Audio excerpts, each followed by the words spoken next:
तो ये जानते हुए कि वो लड़का इस मूवमेंट को चला नहीं पाएगा, उसके बावजूद भी जिम्मेदारी जो दी है, उसका मूल कारण है बहुजन समाज पार्टी के अकाउंट में 800 करोड़ रुपए होना।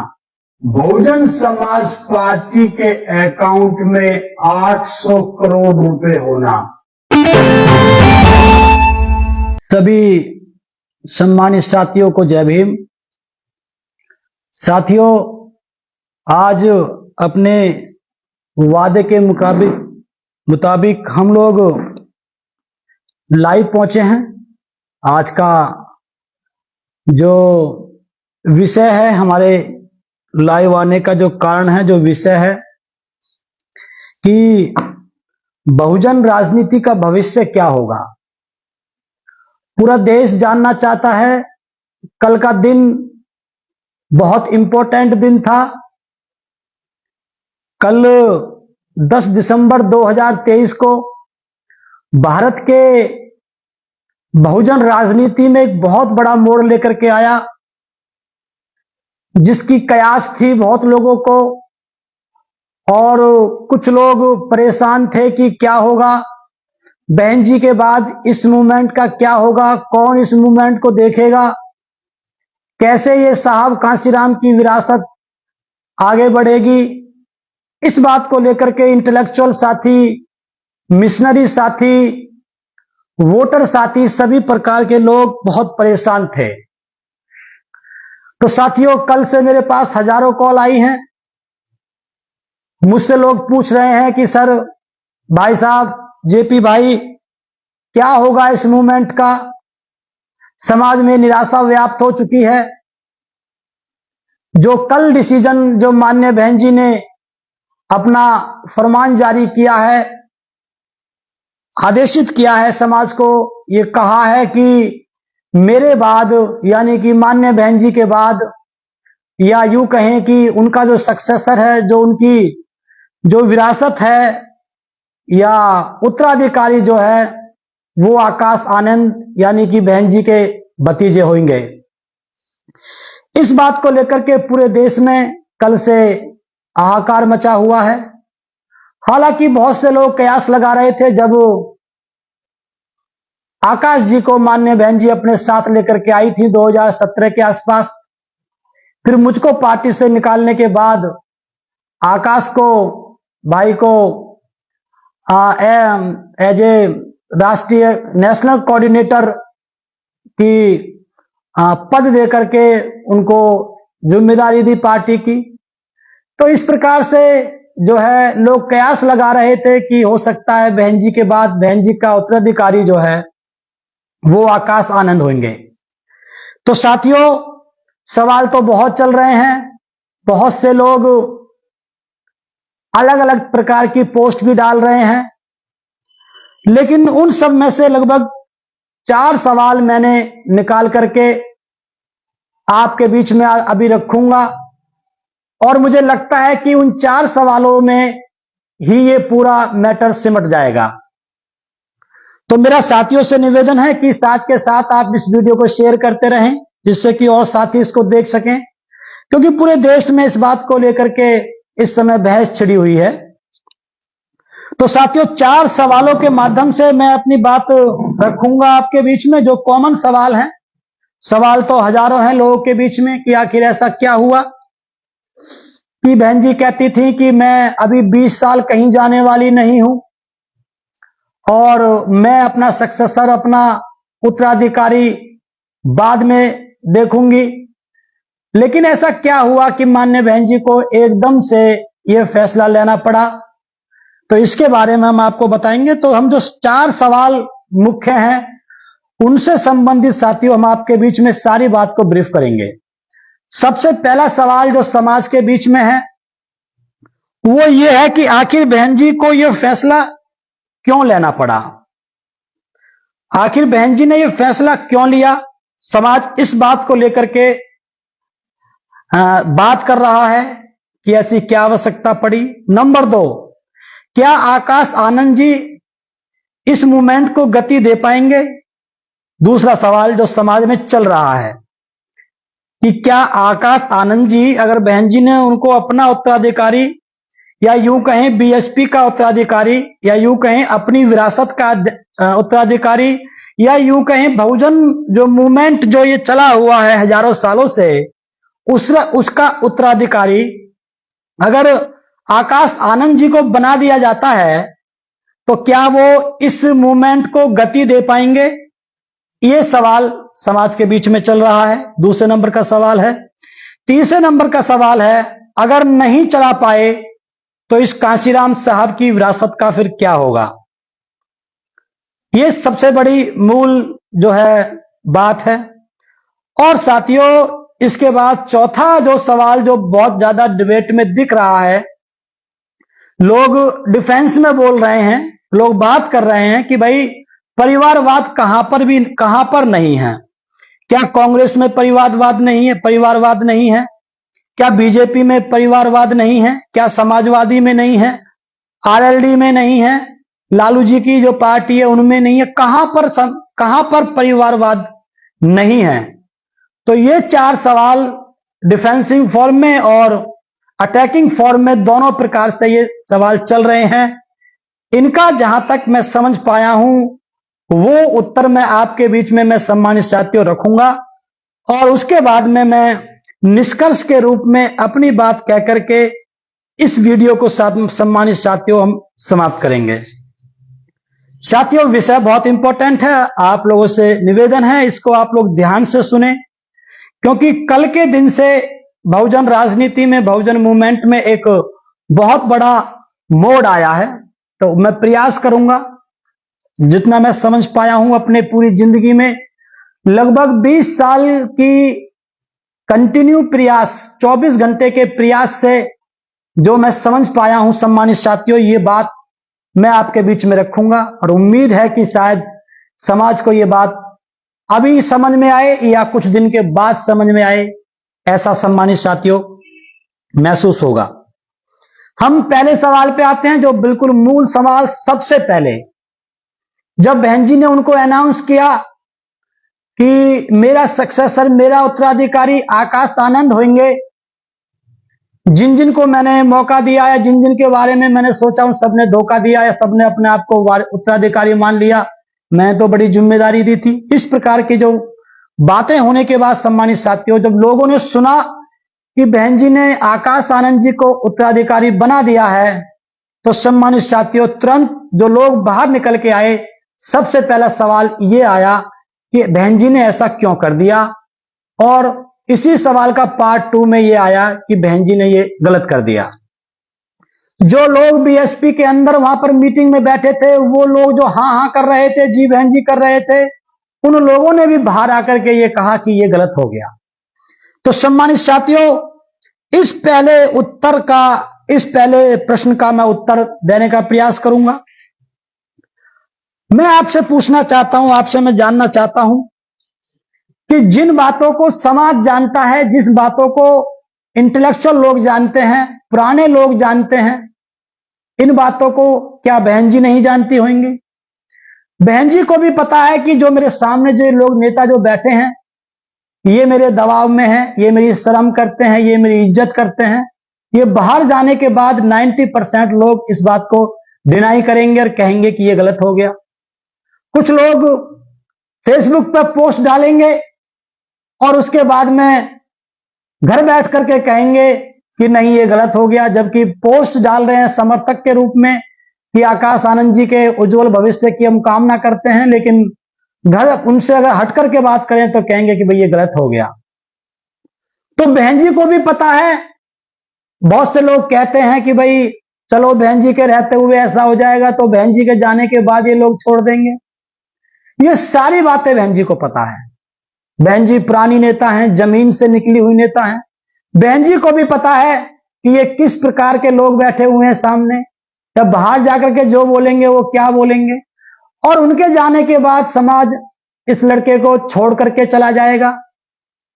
और जो लोग कहते हैं कि बहन जी के उन कमिटमेंट्स का क्या हुआ, उन वचनों का क्या हुआ, जब उन्होंने साहब कांशीराम के सामने वचन दिए थे कि साहब जिस कारोबार को आप मुझे देकर के जा रहे हो, मैं इस कारोबार को आपकी तर्ज पर परिवार के बाहर के किसी सदस्य को देकर के जाऊंगी। समाज के सामने भी ये बात कई बार कही, मंच से भी ये बात कही, मेरे से भी जिस समय मुझको बनाया गया था तो उस समय भी बहन जी ने ये बात कही। तो बहुत से लोग कहते हैं कि क्या बहन जी भूल गई हैं? ऐसा नहीं सम्मानित साथियों, बहन जी को सब कुछ याद है। बहन जी को पता है कि ये लड़का इस मूवमेंट के लायक नहीं है, इस मूवमेंट को नहीं चला पाएगा। और मेरे जाने के बाद में, इस मीटिंग से निकलने के बाद समाज कहेंगे कि ये ठीक नहीं हुआ, और मेरे जाने के बाद में इस दुनिया से जब मैं, बहन जी जब चली जाएगी तो उसके बाद ये समाज, जो इंटेलेक्चुअल लोग हैं वो इस लड़के का साथ नहीं देंगे। ये सारी बातें जो आप लोग सोचते हैं, ये सारी बातें माननीय बहन जी जानती हैं। ऐसा कुछ भी नहीं है जिसको बहन जी नहीं जानती। लेकिन सम्मानित साथियों, जब सब कुछ बहन जी जानती हैं तो उसके बावजूद भी ये जानते हुए और ये मानते हुए कि ये लड़का आकाश आनंद भाई जो है उनका भतीजे, वो इस मूवमेंट को नहीं चला पाएंगे तो ये सब कुछ नुकसान हो जाएगा, उसके बावजूद भी ये अगर जिम्मेदारी दी है तो उसके पीछे जो मूल कारण है जिसको समाज अभी तक समझ नहीं पाया है, और हो सकता है मुझको सुनने के बाद आप लोग इस पे चर्चा करें, तो ये जानते हुए कि वो लड़का इस मूवमेंट को चला नहीं पाएगा, उसके बावजूद भी जिम्मेदारी जो दी है उसका मूल कारण है बहुजन समाज पार्टी के अकाउंट में 800 करोड़ रुपए होना। यूं तो बहुजन समाज पार्टी के पास बहुत कुछ है आप लोगों की दया दृष्टि से, लेकिन बहुजन समाज पार्टी के खाते में 800 करोड़ रुपया होना, यह सबसे बड़ी प्रॉब्लम है कि इस मूवमेंट को बहन जी को अपने भतीजे आकाश को देना पड़ा। क्योंकि सम्मानित साथियों, पैसा बहुत बड़ी बुरी चीज होती है। पैसा बहुत बुरी चीज होती है। पैसे से सम्मानित साथियों, भाई भाई को मार देता है, बाप बेटे को मार देता है, बेटा बाप को मार देता है। ये पैसा बहुत बुरी चीज है। जिसके अंदर पैसे की आसक्ति लग जाए, पैसे का अटैचमेंट हो जाए, वो सम्मानित साथियों उसको त्याग नहीं पाता। तो 800 करोड़ रुपए की जो एक नंबर की जो अकाउंट में जो पैसा है, जिसको भी बहन जी इसका वारिस घोषित करेंगी, वो उसके पास में पहुंच जाएगा सम्मानित साथियों। तो ये 800 करोड़ रुपए जो है, ये सबसे बड़ी प्रॉब्लम है। ये सबसे बड़ा कारण है कि आकाश आनंद जी को, बहन जी को अपना सक्सेसर, अपना उत्तराधिकारी घोषित करना पड़ा। इस पैसे को छोड़ना साथियों किसी के बस की चीज नहीं है। हर कोई बुद्ध नहीं बन सकता, हर कोई बाबा साहब नहीं बन सकता, हर कोई कांशीराम नहीं बन सकता। इस इतने बड़े अमाउंट को छोड़ना ये बहुत बड़ी बात है, क्योंकि जो भी इस पार्टी का उत्तराधिकारी बहन जी के द्वारा घोषित किया जाएगा, उसके पास में ये 800 करोड़ रुपया उसी समय पहुंच जाएगा। तो इसलिए सम्मानित साथियों, मेरा यहां पर बात करने का जो मूल कारण है, बताना मैं ये चाहता हूं कि बहन जी को ये पता है कि आकाश इस मूवमेंट को नहीं चला पाएंगे, उसके बावजूद भी जो दिया है उसके पीछे ये पैसा है। लेकिन इसके पीछे अगर हम व्याख्या करें तो ये बात निकल के आती है कि सम्मानित साथियों कि ये जो ये बहन जी ने भी ये मान लिया है कि आकाश इस योग्य नहीं है। तो सम्मानित साथियों, मेरा मामला ये है, बहुत से लोग कह रहे हैं कि क्या आपकी निगाह इस 800 करोड़ रुपए पे है, या जो इसमें बनना चाहता है 800 करोड़ रुपए पे? नहीं, 800 करोड़ पे समाज की किसी की भी निगाह नहीं है। समाज की निगाह अगर किसी की है, किसी चीज पर है, तो वो ये इस मूवमेंट पर है। समाज ये चाहता है कि भाई पैसा तो आप चाहे परिवार में दे दें, अपने भैया अपने भतीजे को कैसे आप मैनेज कर दें, सीए से बातचीत करके कैसे कर दें, लेकिन जो ये मूवमेंट है, ये कहीं ना कहीं साहब कांशीराम की विरासत आप अपने कमिटमेंट के हिसाब से सम्मानित साथियों दें, ऐसा समाज बहन जी से उम्मीद करता है। सम्मानित साथियों, बात 800 करोड़ की भी नहीं है, और 800 करोड़ बड़ा मामला भी नहीं है, पार्टी के लिए कोई बड़ी चीज नहीं है। लेकिन जो वादा है ये 800 करोड़ रुपया है, इसको छोड़ पाना बहुत मुश्किल बात है। हो सकता है बहन जी का ये स्टेटमेंट है कि ये मेरा वारिस है, ये मेरा उत्तराधिकारी है, तो ये कोई आखिरी नहीं हो सकता। बहन जी इसको पलट भी सकती हैं। ये कोई जरूरी नहीं है कि बहन जी का ये आखिरी डिसीजन है। ये एक तरह से विल की गई है, एक वसीयत की गई है, जिसको व्यक्ति अपने जीते जी कभी भी चेंज कर सकता है, कभी भी उसको बदल सकता है। तो सम्मानित साथियों, मेरे कहने का मतलब यहां पर यह है कि बहन जी के द्वारा और कोई कारण नहीं है। बाकी सब बहन जी जानते हैं, बहन जी को पता है कि अगर ये सब लोग भी अगर छोड़ करके इस बीएसपी को चले जाते हैं, बहन जी के जाने के बाद सब लोग इस बीएसपी को छोड़ करके भी चले जाते हैं, तो 800 करोड़ रुपए में अगर ये 150 लोग भी इस पार्टी को बना करके कागजों में चलते रहेंगे, तो ये 800 करोड़ रुपया इतना बड़ा अमाउंट है कि इसको लेकर के ये आराम से अपनी जिंदगी बसर कर सकते हैं। और 7 पुश्तों तक ये अगर कोई ऐब ना करें तो आराम से बैठ के खा सकते हैं, धीरे धीरे इसको मैनेज कर सकते हैं। तो ये 800 करोड़ रुपए का खेल है, जिसकी वजह से ये प्रॉब्लम सम्मानित साथियों आ रही है। बाकी और कोई वजह नहीं है। सब बातों को मानने बहन जी जानती है, ना ये कोई वजह है कि भाई सब ने धोखा दिया, और न ये कोई वजह है कि मैंने तो उनको बड़ी जिम्मेदारी दी, वो अपने आप को उत्तराधिकारी मान बैठा। उत्तराधिकारी तो मान्य बहन जी ने भी माना था, जो साहब कांशीराम जी ने प्रमोट किया था मान्य बहन जी को, तो उन्होंने भी तो माना था। मेरा ऐसा मानना है कि मैंने बहुत से अखबारों में मैं पढ़ रहा हूं कि भाई ये लोग ऐसे थे, उसमें शायद मेरा नाम नहीं है, जयप्रकाश का नाम नहीं है। मैंने तो धोखा नहीं दिया, ना ही मैं चाहता हूं कि सम्मानित साथियों बहन जी को कोई धोखा दे। दूसरे सवाल जो है कि क्या आकाश आनंद जी इस मूवमेंट को आगे चला पाएंगे या आगे बढ़ा पाएंगे, ये मूल कारण है सम्मान। ये एक बड़ा सवाल है समाज के बीच में। देखिए, इस बात को अगर लोग मान लेते हैं कि वो इस मूवमेंट को आगे गति दे देंगे, समाज अगर ऐसा मान लेता, तो मेरा ऐसा मानना है कि समाज को हताश होने की आवश्यकता ही नहीं पड़ती। साथियों, जिस समय साहब कांशीराम जी ने यह मूवमेंट शुरू किया था, उस समय हमारे सामने मनुवाद को जो लीड कर रही थी वो कांग्रेस पार्टी थी, और इस समय जो मनुवाद को लीड कर रही है वो बीजेपी पार्टी है। साथियों, साहब कांशीराम ने उस समय जो ये कमिटमेंट करे अपने आप से और समाज से कमिटमेंट किए कि मैं शादी नहीं करूंगा, घर वापस नहीं जाऊंगा, धन संचय नहीं करूंगा, ये इस प्रकार के जो कमिटमेंट किए, इनका बहुत बड़ा सार था, बहुत बड़ा अर्थ था।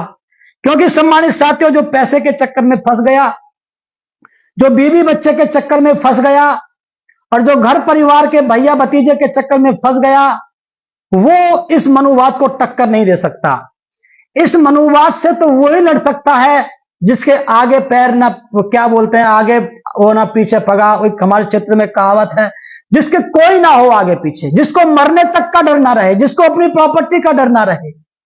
और जो लोग जिसके पास में धन संपत्ति है, आप देख रहे हैं कि बीजेपी ऐसे किसी भी आदमी को नहीं छोड़ रही है जिसके पास में अगर जरा सा भी सुराग मिल जाता है, उसको वहीं से दबोचने का काम करती है, खास तौर से जो इस बहुजन मूवमेंट में काम कर रही है। सम्मानित साथियों, तो आप ये मान लें कि आकाश आनंद जी इस मूवमेंट को चला लेंगे, तो मैं इस बात को मना नहीं कर रहा हूं, मैं इस बात को डिनाई नहीं कर रहा हूं, लेकिन मेरा ऐसा मानना है कि अब टकराव जो होगा वो हमारा बीजेपी से होगा। बीजेपी मनुवाद को लीड कर रही है, बीजेपी बहुत मजबूत पोजीशन में है। यहां पर व्यक्ति का फक्कड़ होना बहुत जरूरी है, आगे पीछे कोई ना हो बहुत जरूरी है। आपकी शादी हो जाती है, आपका बच्चा होता है, आप आसक्तियों में प्रवेश कर जाते हैं। आसक्ति मतलब अटैचमेंट में आप चले जाते हैं, और ये दुख का कारण है। तो मेरे सम्मानित साथियों, आपको महसूस हो सकता है, मैं भी आप लोगों की बात मान सकता हूं, ऐसी कोई दिक्कत नहीं है। आप जब तक समाज ये बोलेगा कि आकाश भाई को भी मौका देना चाहिए, तो मौका दिया जाए, इसमें कोई दिक्कत नहीं है। लेकिन इस मूवमेंट को चलाना सम्मानित साथियों ये बहुत मुश्किल है। इसके लिए कहीं ना कहीं साहब कांशीराम ने जिस स्टाइल में ये काम किया था, उस जो बहन जी को जो बहुत रास आया था, और उसके बाद में फिर बहन जी ने भी उसमें प्रवेश किया उस मूवमेंट में। फिर बहन जी ने भी एक कमिटमेंट किया कि मैं शादी नहीं करूंगी और मैं साहब कांशीराम के तर्ज पर चलूंगी, घर नहीं जाऊंगी, जो भी कुछ कमिटमेंट थे। उसके बावजूद भी सम्मानित साथियों ये मूवमेंट बड़ी मुश्किल से यहां तक पहुंच पाया है। अगर ये मूवमेंट हमारे हाथ से चला गया किसी वजह से, सम्मानित साथियों याद रखना, बाबा साहब ने एक बात कही थी कि जब आपका समाज संकट में फंस जाए तो संकट में से निकालने की जिम्मेदारी उस समाज के बुद्धिजीवी वर्ग की बनती है। और अगर आप समाज को संकट में से नहीं निकाल पा रहे हैं तो इसका मतलब बुद्धिजीवी एक्टिव फॉर्म में नहीं है। ये बात बाबा साहब ने कही थी सम्मानित साथियों। तो ये बात साहब कांशीराम कह के गए थे कि मैं भाई इसको बड़ी मुश्किल से निकाल के लाया, जैसे बाबर साहब ने कहा, ऐसे साहब कांशीराम ने भी कहा कि मैं परिवार के बाहर इस मूवमेंट को दे रहा हूं। मेरे लिए सबसे योग्य जो कॉम्पिटेंट कैंडिडेट जो है वो बहन मायावती जी हैं। तो सम्मानित साथियों, आकाश के माध्यम से इस मूवमेंट को चल पाना, मैं ये नहीं कहता कि उनको मौका नहीं दिया जाए, लेकिन चल पाने की संभावना ना के बराबर है। लेकिन उसके बावजूद भी मैं तो तैयार हूं, चलो भाई आप लोग 2024 तक देख लो, क्योंकि आकाश के नेतृत्व में सम्मानित साथियों 5-6 चुनाव हो चुके हैं। जब से मुझको पार्टी से निकाला और आकाश भाई को पार्टी में जिम्मेदारी दी नेशनल कोऑर्डिनेटर की, तब से आकाश भाई एक्टिव हैं। उन्होंने दिल्ली का चुनाव लड़ाया, उन्होंने पंजाब का चुनाव लड़ाया, वो भी चुनाव हम लोग दोनों हारे। उसके बाद राजस्थान, मध्य प्रदेश, छत्तीसगढ़ का चुनाव हराया, वो लोग चुनाव में वो प्रभारी थे, उन चुनावों को भी हमारे, यूपी का चुनाव हमारे। तो सम्मानित साथियों, देखिए बात केवल हारने की नहीं है, बात है मूवमेंट का, वोट का डाउनफॉल जाना। हारना तो कोई बड़ी चीज नहीं है, हार सकते हैं, लेकिन जब से आकाश भाई एक्टिव फॉर्म में आए हैं बीएसपी में, तब से जो है सम्मानित साथियों हमारी जो पार्टी है, हमारा वोट ऑफ परसेंटेज है सम्मानित साथियों, वो डाउनफॉल चला गया। तो मेरा ऐसा मानना है कि साहब कांसीराम जी की तर्ज पे चल करके ही साहब कांसीराम के इस कारवां को आगे बढ़ाया जा सकता है, वरना बीजेपी से टकराना आसान चीज नहीं है। आपने देखा होगा बहुत से लोगों ने बहुत प्रयास किए, अब वो जल्दी कहीं ना कहीं बीजेपी के सामने सरेंडर कर गए हैं। उन बात को सम्मानित साथियों मैं यहां पे दोहराना नहीं चाहता हूं, लेकिन मेरा ऐसा मानना है, समाज के बुद्धिजीवी लोगों से मैं अपील करना चाहता हूं कि आप बेफिक्र रहें, रास्ता निकलेगा, आप हताश ना हो, बाहर कहीं जाने का प्रयास मत करो। और सम्मानित साथियों, तीसरी बात यह है कि अगर आकाश आनंद इस मूवमेंट को नहीं चला पाएंगे तो इस मूवमेंट को फिर लीड कौन करेगा, ये कारोबार आगे कैसे चलेगा, इस बात को लेकर के भी समाज के अंदर सम्मानित साथियों सवाल चल रहे हैं कि इस मूवमेंट को कौन चलाएगा। मेरे सम्मानित साथियों, इसमें कहने का मतलब यह है, जब बुद्ध से आनंद ने पूछा कि बुद्ध भगवान, आपके जाने के बाद कौन इसका शास्ता होगा, इस धर्म का कौन शास्ता होगा, इस कारोबार को कौन देखेगा, इसको कौन संभालेगा, कौन हेड होगा, तो बुद्ध ने कहा कि धम्म ही इस कारोबार का शास्ता होगा। धम्म मतलब जो लोग, जो ग्रुप है, जो विचारधारा है हमारी, यही इसका शास्ता होगा, इसका मुखिया होगा। तो सम्मानित साथियों, मेरा यहाँ पे कहने का मतलब यह है, जब तक कोई योग्य व्यक्ति नहीं मिल पाता है धम्म को या विचारधारा को, तब तक विचारधारा के साथ जुड़े रहना ही अपने आप में एक सही रास्ता दिखाना है। जब आपको लगे यहां से छोड़ करके जाना उचित नहीं है, यहां से चले जाना उचित नहीं है, क्योंकि 99% लोग इस समय हताश हैं। बहुत से लोग जो है ये कह रहे हैं कि भाई ये तो अच्छा फैसला है, तो उसके बाद मैं देखता हूं अगली पोस्टों पे बहुत सारे उसमें नीचे कमेंट्स आते हैं कि बहन जी का ये डिसीजन सही नहीं है। मतलब ये है कि सब लोगों को लगाया जाए तो 95 से लेकर के 99% तक लोग अब जो है परेशान हैं कि इस मूवमेंट का क्या होगा, सोचते हैं कि हम कहां जाएं, कैसे जाएं। तो मेरा आप लोगों से निवेदन है, जब तक आपको ये लगे कि इस मूवमेंट को चलाने के लिए आपको योग्य व्यक्ति नहीं मिल पाया है, तब तक आप इस मूवमेंट के साथ जुड़े रहें। आकाश को आप प्रायोरिटी ना दें, आप बहन जी से आप नाराज ना हो, आकाश से आप नाराज ना हो, जयप्रकाश से आप नाराज ना हो, और किसी से आप नाराज ना हो, आप विचारधारा के साथ जुड़े रहें। जब आप विचारधारा के साथ जुड़े रहेंगे तो बड़े बड़े विद्वानों ने कहा है कि समस्या के जड़ के अंदर ही समाधान का बीज होता है। जब समस्या को हम खंगालते रहते हैं, उस पर हम लोग एनालिसिस करते रहते हैं, तो समस्या के अंदर ही समाधान का बीज होता है। उसको खाद पानी फिर दिया जाएगा तो वो समाधान रूपी जो बीज है, वो बीज रूपी जो समाधान है, वो समाज के बीच में सम्मानित साथियों पहुंचेगा। तो मेरा ऐसा मानना है कि आप लोग हताश होकर के कहीं ना जाएं। आप इस मूवमेंट को बचाने के लिए पहले विचारधारा के साथ जुड़ें। जिनको आकाश भाई पसंद है वो आकाश भाई के साथ जुड़ें, जिनको जो है विचारधारा है, जिनको वो पसंद नहीं आ रहे हैं, तो विचारधारा के साथ जुड़े रहें। और जो है जब ऐसा होता रहेगा तो धीरे धीरे आपको ऐसा महसूस होगा कि यहीं से कोई ना कोई रास्ता निकलेगा। और सम्मानित साथियों, हम लोग जो है इस समस्या का समाधान कर पाएंगे। तो इसमें जो आपने कहा, समाज कह रहा है कि इसको कौन लीड करेगा, तो फिलहाल आप विचारधारा के साथ जुड़े, और जब कुछ दिन के बाद जब आकाश भाई के नेतृत्व में और चुनाव होंगे, जैसा कि अभी होने जा रहे हैं, जैसे उत्तर प्रदेश का जो चुनाव है साथियों, आप लोग देख सकते हैं बहन जी बराबर उनको बचाने का प्रयास कर रही हैं। उनकी ड्यूटी बनती है, वो उनकी गार्जियन भी हैं, वो उनकी नेता भी है, उनकी गार्जियन भी है, उनकी ड्यूटी बनती है। आप देख सकते हैं कि राजस्थान, मध्य प्रदेश, छत्तीसगढ़, उन 3 स्टेट के प्रभारी थे आकाश आनंद जी। इंडिपेंडेंटली मान सकते हैं, हम मान सकते हैं कि RS प्रवीण जी को तेलंगाना दे दिया था, लेकिन 3 स्टेट के प्रभारी थे।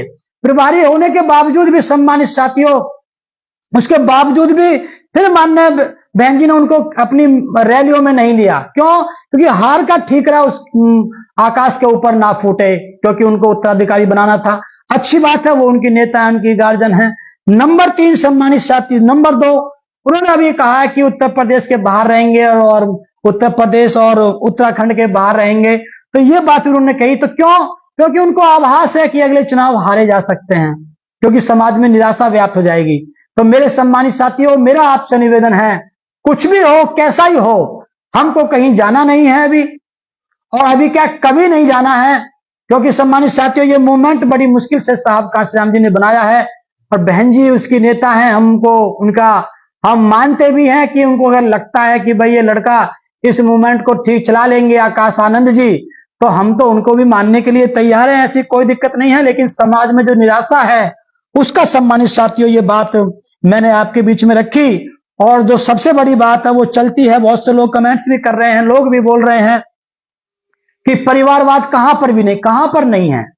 मेरे सम्मानित साथियों, परिवारवाद में और यहां पे बहुत बड़ा अंतर है, पॉलिटिकल पार्टी में मूवमेंट में बहुत बड़ा अंतर है। हाँ, परिवारवाद चल सकता है जहां पर जो है पॉलिटिकल पार्टी का मामला हो। लोगों ने बनाया, जैसे कांग्रेस में बनाया, अखिलेश यादव जी को नेताजी ने बनाया, और जो तेजस्वी को लालू जी ने बनाया, ऐसे तमाम लोगों ने सम्मानित साथियों बनाया है। लेकिन ये मूवमेंट है, ये पॉलिटिकल पार्टी नहीं है। आप कहें बीजेपी में वो परिवारवाद है, नहीं। बीजेपी में परिवारवाद है तो MP MLA बनने तक का परिवारवाद हो सकता है, लेकिन वहां पर ऊपर परिवारवाद नहीं है। मैं ये नहीं कह रहा कि परिवारवाद खराब है, होना रखें, लेकिन परिवारवाद के चक्कर में योग्यता को डिनाई करना ये ठीक नहीं है। हो सकता है कि कोई ये कहे कि भाई जयप्रकाश को निकाला है, अच्छा किया बहन जी ने, ये ऐसा जो है इस तरह से संभावनाएं थी, जयप्रकाश ऐसा बोलेगा। हो सकता है जयप्रकाश के अंदर कमी हो सकती है। बहुत से लोग कहते हैं कि बहन जी ने जिन लोगों को आजमाया उन सभी लोगों ने धोखा दिया। तो सम्मानित साथियों, ऐसा कैसे हो सकता है कि माननीय बहन जी ने 40-45 साल पॉलिटिक्स की हो और पूरे देश में से, समाज में से एक भी व्यक्ति को बहन जी इस लायक नहीं बना पाई हैं? तो ये भी एक सोचने का विषय है। बहन जी को अब तक तो 4-6 लोगों को फील्ड में उतार करके अलग अलग हिस्सा दे करके इंडिया का और स्टेट का दे करके ये कहना चाहिए था कि भाई आप लोग अलग अलग क्षेत्र में काम करो, जो सबसे योग्य व्यक्ति होगा, ईमानदार होगा, उसको मैं इस जो है मैं आगे बढ़ाने का काम करूंगी। तो ये कोई बात नहीं हुई कि भाई जो है परिवार के, अगर बहन जी ने ये डिसीजन ले लिया तो सब लोग परिवारवाद में फंसे हुए हैं, तो बहन जी फंस गई। तो सम्मानित साथियों, इसका खामियाजा बहुत दिक्कत हो सकती है इस मूवमेंट के लिए। इसमें जो है योग्यता को डिनाई करना उचित नहीं है। दूसरी बात, वो एक पॉलिटिकल पार्टी है, एक मिशन है। मिशन की सबसे बड़ी खासियत और सबसे बड़ी प्रॉब्लम ये होती है कि मिशन के अंदर समाज ही तय करता है कि हु विल लीड अस, हमको कौन लीड करेगा, ये समाज तय करता है।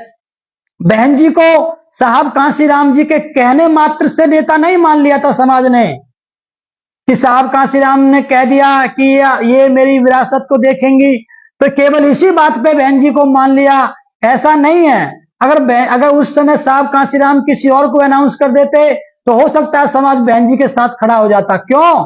क्योंकि सम्मानित साथियों, साहब कांशीराम जी ने इसलिए उनको बोला कि वो योग्य थी उस समय, और नंबर 2 वो इसलिए बोला क्योंकि बहन जी का काम था समाज के बीच में, बहन जी का संघर्ष था। बहन जी के संघर्ष से समाज ने एक्सेप्टेंस दी कि हाँ साहब कांशीराम जी, हम आपकी इस बात से सहमत हैं, क्योंकि हमने इन महिला को, हमने इन बहन जी को आपके बीच में संघर्ष करते हुए देखा है।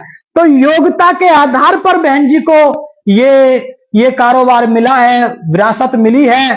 तो मेरे सम्मानित साथियों, हो सकता है बहुत से लोगों को ये मेरी बात समझ में ना आए, लेकिन आज बहुत से लोग कह रहे हैं कि जयप्रकाश जी जो जो आप बोल रहे थे वो सारी चीजें होती हुई दिखाई दे रही हैं। तो मैं आज मैं आपको कमिटमेंट करता हूं कि आगे जो मैं बोल रहा हूं वो भी चीजें होंगी।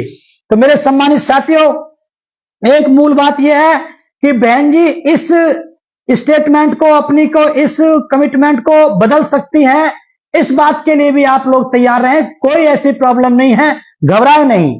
दूसरी बात, आकाश भाई को और मौका दो, कोई दिक्कत नहीं है। अगर आकाश भाई इस मूवमेंट को आगे बढ़ा देते हैं और समाज उनको वोट देता है, सब समाज को जोड़ लेते हैं और वो उस मूवमेंट को ऊंचाई की तरफ ले जाते हैं, तो किसी को भी नेता मानने से कोई गुरेज नहीं करना चाहिए। यहां परिवार मैटर नहीं है, यहां मैटर यह है कि समाज का ये मूवमेंट, बहुजन मूवमेंट, मानवतावादी ये जो आंदोलन है, जो देश हित में है, समाज हित में है, मानव हित में है, ये आगे बढ़े। आकाश भाई अगर आगे बढ़ाते हैं तो बढ़ाने दो, उनको कोई दिक्कत नहीं है।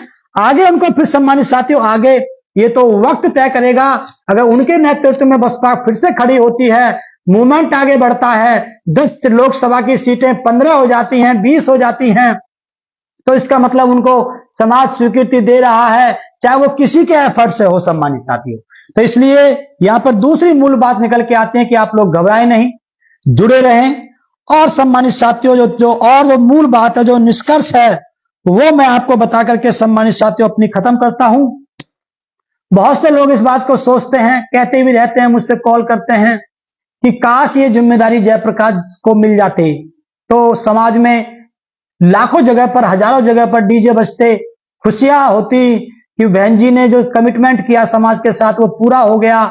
और जयप्रकाश एक फक्कड़ आदमी है, उसके आगे पीछे कोई नहीं है। उसने साहब कांसीराम जी को आदर्श मान करके, बहन जी को नेता मानते हुए उसने ये कमिटमेंट किए हैं कि मैं शादी नहीं करूंगा, घर वापस नहीं जाऊंगा, धन संचय नहीं करूंगा। तो और उनके पास, और जयप्रकाश के पास में 20 साल का संघर्ष भी है सम्मानित साथियों। वो जयप्रकाश किसी घटना से निकला हुआ व्यक्ति नहीं है जो यहां तक पहुंचा है। जयप्रकाश किसी के रहमो करम पर, किसी के परिवार से या किसी के अटैचमेंट से या किसी की सिफारिश से यहां तक पहुंचा हुआ व्यक्ति नहीं है, वो अपने संघर्ष से निकला हुआ व्यक्ति है। एक व्यक्ति मढ़ैया मतलब कच्चा मकान, एक व्यक्ति कच्चे मकान से महल तक पहुंचता है, मढ़ैया से महल तक पहुंचता है, उसको सब कुछ पता होता है कि इस बीच में क्या क्या है, कैसे कैसे मकान है, कैसा कैसा दौर है। एक व्यक्ति को तुम महल से नीचे मढ़ैया की तरफ लेकर के आओगे तो वो उस उद्देश्य को पूरा नहीं कर सकता है।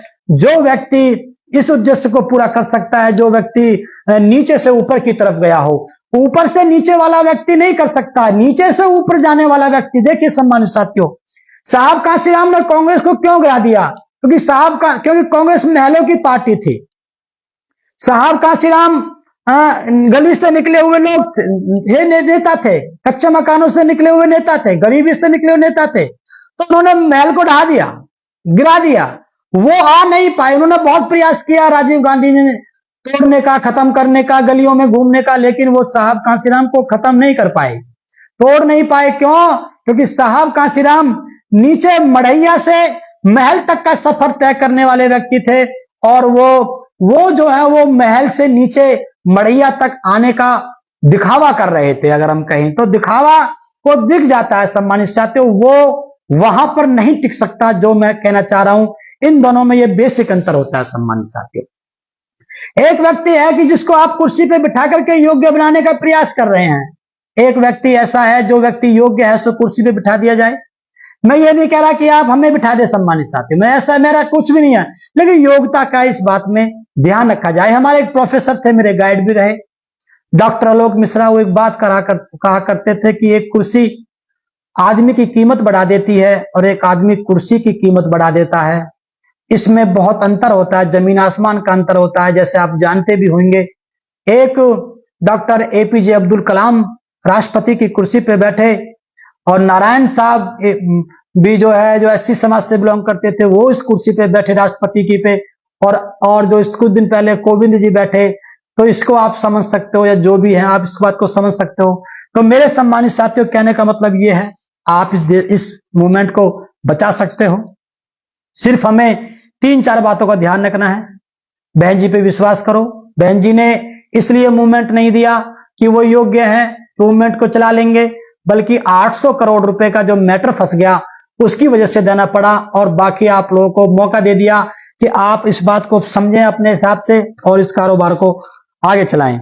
दूसरा, अगर आकाश भाई इसको प्रूफ कर देते हैं कि भाई, मैंने तो पहले भी कहा 2022 के चुनाव के बाद, अगर आकाश भाई प्रूफ कर देते हैं कि मैं इस मूवमेंट को चला लूंगा, उनको वोट, उनके नेतृत्व में वोट बढ़ जाएगा, सीटें बढ़ जाएंगी, हार बेशक जाएं, लेकिन मूवमेंट बढ़ जाएगा, तो हम उनको नेता मानने के लिए पहले भी तैयार थे, आगे भी हैं। लेकिन सम्मानित साथियों, ऐसा ना हो कि 24 के बाद ये समाज बिखर जाए।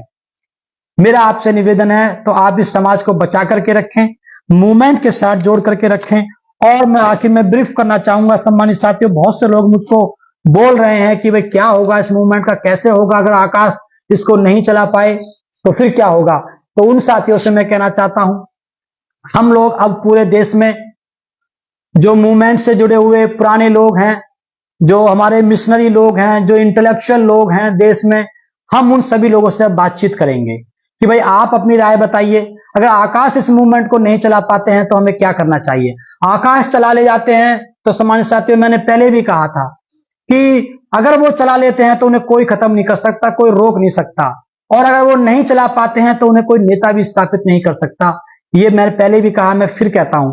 तो इसलिए सम्मानित साथियों, अगर वो चला लेते हैं तो अच्छी बात है, अगर नहीं चला पाते हैं तो इस बीच में हम पूरे देश के इंटेलेक्चुअल लोगों से जो मूवमेंट को बचाने की चाहत रखते हैं, हम उनसे मिलेंगे और हम उनसे बातचीत करेंगे। अगर बीएसपी, मैंने पहले भी कहा, अगर बीएसपी खत्म कर देते हैं इनके नेतृत्व में, अगर बसपा खत्म हो जाती है, तो हम समाज को जो है विकल्प देंगे, हम समाज के बीच में, हम समाज को अनाथ नहीं होने देंगे। ये सम्मानित साथियों, मैं कह करके अपने घर छोड़ करके आया, क्योंकि मैंने साहब कांशीराम की अस्थियों को हाथ में उठा करके ये कसम खाई थी कि साहब आपने हमको सीएम दिया है, ये सपूत औलाद आपको, हम सपूत आपकी औलाद उस समय कहलाएंगे जब इस देश का प्रधानमंत्री इसी मूवमेंट में से निकाल करके देंगे। मेरा उद्देश्य कुछ भी बनना नहीं है, मेरा उद्देश्य इस मूवमेंट को बचाना है। जिन लोगों को मेरी बात ये आज समझ में नहीं आई है, वो आगे समझ में आएगी। एक दिन आपको आभास होगा कि जयप्रकाश की बात ठीक थी, क्योंकि मेरी बराबर दर्द किसी ने नहीं सहा है। मैं वो जयप्रकाश हूं सम्मानित साथियों, जिसकी मीटिंग लोग कैंसिल कर देते थे, उसके बावजूद भी मैं जाकर के गांव गांव जाकर के मैंने नुक्कड़ सभा बीएसपी के लिए लगाई। आगे भी मैं लगाता रहूंगा। बसपा अगर खड़ी हो जाती है, चल जाती है, तो उसके लिए भी मैं काम करूंगा, और आगे वो निकल जाती है बसपा तो मैं फिर उसके बाद फॉलो करने का भी काम करूंगा। लेकिन अगर 24 के अंदर रिजल्ट नहीं आता है तो हम समाज से बातचीत करेंगे। और मेरा आपसे निवेदन है कि भाई आप लालच में ना आए। जो लोग अपना चूल्हा चला रहे हैं उनको तो मजबूरियां हैं, लेकिन इस मूवमेंट को बचाने के लिए आप लोग काम करें, वरना आगे आने वाली पीढ़ियां हमको बहुत दोष देंगी कि मेरा बाबा, मतलब बाबा साहब इतना लायक था कि पूरा देश उनके विरोध में था, उसके बावजूद भी सारे अधिकार दिला करके चला गया, और मेरा बाप मतलब हम और आप इतने नालायक निकले कि उनके दिए हुई विरासत को, साहब कांशीराम की दी हुई विरासत को हम बचा भी नहीं पाए। सोचना आपको है, मेरा कुछ भी बिगड़ने वाला नहीं है। मैं तो कहीं भी 2 रोटी खा लूंगा, खुट करता रहूंगा, घूमता फिरता रहूंगा, बाबा साहब की, साहब कांशीराम जी की, बहन जी की बात करता रहूंगा। मुझे 2 रोटी की दिक्कत नहीं है, मैं घर तो जाने वाला हूं नहीं। मैं तो पढ़ा लिखा आदमी हूं, किसी भी कॉलेज में पढ़ा लूंगा, वहां से मैं अपना पेट पाल लूंगा। अपने लायक तो मैं कुछ भी कर सकता हूं। मेरा कोई, ना मेरा माँ बाप है, ना मेरे बहन भाई हैं, मेरा कोई कुछ नहीं है, ना मेरे बीवी बच्चे हैं, मेरा कोई कुछ नहीं है। मेरी सिर्फ एक चाहत है कि साहब कांशीराम की ये विरासत बच जाए। अगर ये विरासत खत्म हो गई तो कांग्रेस की निगाह इसके ऊपर लगी हुई है। कांग्रेस चाहती है कि ये आंदोलन खत्म हो जाए। तो सम्मानित साथियों, ये एससी और मुसलमान जो वोट है, जो उनका कोर वोट माना जाता था, वो कांग्रेस की तरफ चला जाए। तो ये तो चाहती है कि कांग्रेस और बीजेपी मिलकर के इस मूवमेंट को खत्म करना चाहती है। ये मूवमेंट खत्म ना हो, इसके लिए सम्मानित साथियों मैं आपसे अपील करता हूं, विवेक का इस्तेमाल करें। कहीं जाने की जरूरत नहीं है, यहीं हमको रहना है, और इस बात का ध्यान रखना है कि समाज छटक के कहीं और ना जाए। अगर समाज छटक के चला गया तो फिर इसको लाना बहुत भारी पड़ जाएगा सम्मानित साथियों। इसलिए आप लोग, मैं आपसे आखिर में यही कहना चाहता हूं, जो समाज मुझसे उम्मीद करता है मैं उस पर खरा उतरूंगा। जिन बातों को समाज अभी नहीं समझ पा रहा है वो बाद में समझेगा। जैसे साहब कांशीराम को लोग समझ नहीं पाए थे, बाबा साहब को नहीं समझ पाए थे, बाद में जाके समझ पाए। तो मैं ये नहीं कह रहा कि मैं उनकी बराबरी कर रहा हूं, आप लोग भी, समाज के लोग सबसे आखिर में जाके समझ पाएंगे कि जयप्रकाश ईमानदार और निष्ठावान व्यक्ति था। चाहता तो किसी भी दूसरी पार्टी में जाकर के कुछ भी बन सकता था और अपने आप को, जमीर को बेच के, जैसे और लोग बेच रहे हैं, ऐसे बेच करके कुछ भी हासिल कर सकता था। लेकिन मेरा ये उद्देश्य नहीं है। मैं बहन जी की विरासत, साहब कांशीराम जी की विरासत और सभी की विरासत, जो हमारे महापुरुषों की जो विरासत है, साथियों, बहुत लोगों की उम्मीद है इस मूवमेंट से। मुस्लिम समाज की बहुत बड़ी उम्मीद है, ओबीसी समाज की बहुत बड़ी उम्मीद है। अगर हम ही लोगों में ये फूट पड़ गई तो ये बेचारे फिर क्या करेंगे, ये कहां जाएंगे? सोचेंगे कि घर में ही राड़ हो गई है, घर में ही फूट पड़ गई है। तो सम्मानित साथियों, ये लोग हताश होकर के, जो साहब कांशीराम ने जिनको जोड़ा था, ये लोग सम्मानित साथियों हताश होकर के बैक फुट पे चले जाएंगे। तो मेरा आपसे निवेदन है, योग्यता को ध्यान दें, भागने की कहीं जरूरत नहीं है, समाज को रोक करके रखें। अगर आकाश भाई इस मूवमेंट को नहीं चला पाते हैं, एक दो चुनाव उनके हम और लोग और देख लेते हैं, इसी बीच में हम समाज से बातचीत करते रहेंगे, तो हम एक अल्टरनेट भी देंगे। क्योंकि इस समय सब लोग सम्मानित साथियों फेल होते हुए दिखाई दे रहे हैं, मूवमेंट आगे नहीं बढ़ रहा है, पीछे जा रहा है। तो ये साथियों, ये मैंने अपनी निष्कर्ष में ये मैंने अपनी बात रखी है, और जो जो कारण हैं इन सब चीजों के, ये सब आप लोगों ने समझे। तो मैं उम्मीद करता हूं कि जितनी मेरी सामर्थ्य थी मैंने आपको बताने का प्रयास किया, और अच्छी बातें आप लोग भी शेयर कर सकते हैं। ये समझें, वो पॉलिटिकल पार्टी हैं जिनके बारे में आप लोग बोलते हो, ये मूवमेंट है। मूवमेंट अलग चीज होती है, पॉलिटिकल पार्टी अलग चीज होती है। मूवमेंट में ऐसा नहीं होता जैसा पॉलिटिकल पार्टीज के लिए होता है। मूवमेंट युगों युगों तक चलता है, बुद्ध से लेकर के, चारवाक से लेकर के, कहां से ही चलता आया, ये यहां तक चला। ज्योतिबा फूले आए, बाबा साहब आए, साहब कांशीराम आए, संत रविदास महाराज आए, बिरसा मुंडा आए, तमाम ऐसे लोग आए, संत कबीर आए, ललित सिंह यादव आए, बहुत लोग आए, सर छोटू राम। तो सम्मानित साथियों, ये उनका मूवमेंट है। इसको हमको अगर ना बचा पाए तो सारे महापुरुषों की कुर्बानी खत्म हो जाएगी। तो मैं नौजवान साथियों से, बुद्धिजीवी लोगों से ये निवेदन करता हूं कि इस मूवमेंट को बचाने के लिए आप लोग धैर्य रखें। अगर ये अच्छा रिजल्ट नहीं दे पाते हैं तो हम समाज में अल्टरनेट देंगे, और अगर ये उसके बावजूद भी समाज जो भी कहता है हम उसको फॉलो करेंगे। मैं ना किसी दूसरी पार्टी में जाने वाला हूं, ना घर वापिस जाने वाला हूं, मैं समाज के बीच में ही मरूंगा। ये मेरा कमिटमेंट है, और मैंने अपने आप से वादा किया है कि अगर इस देश का प्रधानमंत्री बना करके नहीं दे पाया इस मूवमेंट में से, तो फिर मेरा जन्म लेने का कोई उद्देश्य पूरा नहीं होगा। आप सभी साथियों का बहुत बहुत धन्यवाद। आखिर में फिर निवेदन करते हुए कि आप इस वीडियो को ज्यादा से ज्यादा शेयर करें। इसी के साथ मैं अपनी वाणी को विराम देता हूं। जय भीम, जय भारत, जय कांशीराम, जय भगत सिंह, जय बसपा। धन्यवाद।